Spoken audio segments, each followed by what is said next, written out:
अहाँ सब गोटे के हम लक्ष्मी चौधरी गोर लागै छी। आई हम एकटा कृष्ण जन्म बधाई गीत गाबऽ जा रहल छी।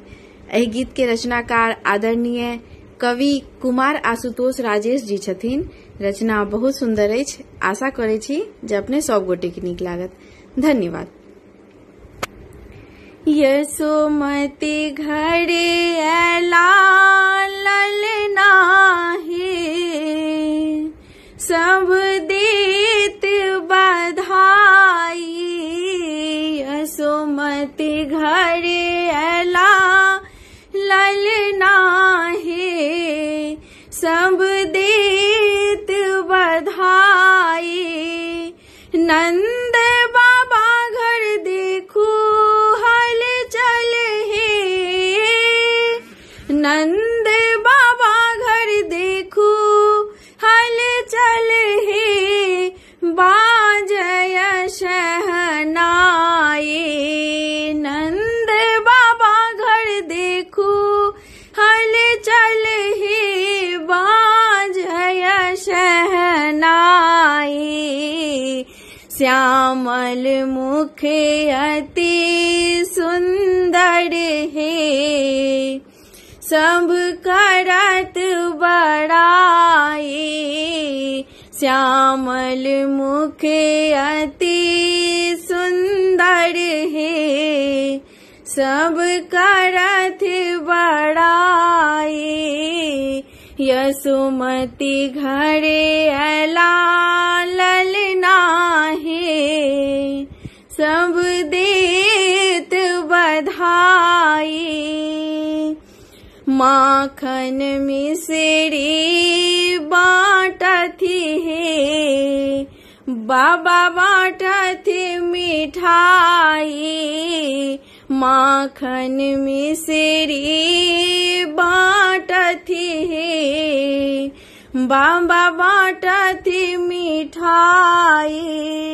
सब देव नयन जुड़ावथि हे, सब देव नयन जुड़ावथि हे, छवि देख कन्हाई। सब देव नयन जुड़ावथि हे, छवि देख कन्हाई। यशोमती घरे ऐला ललना हे, सब देत बधाई। यशोमती घरे ऐला ललना हे, सब देत बधाई। सब संकट हरि हरता हे, हरत गिरधारी। सब संकट हरि हरता हे, हरत गिरधारी। आजु सुदिन दिन आयल हे, आजु सुदिन दिन आयल हे, ऐला कृष्ण मुरारी। आजु सुदिन दिन आयल हे, ऐला कृष्ण मुरारी। गोकुल में उत्सव भारी हे, नाचथि नर नारी।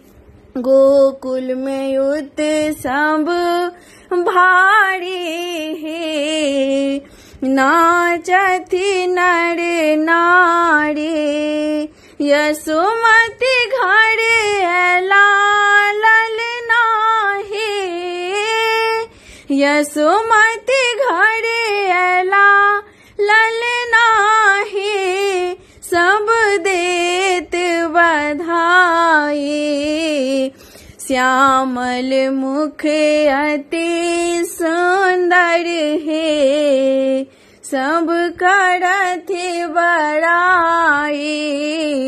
श्यामल मुख अति सुंदर है, सब कर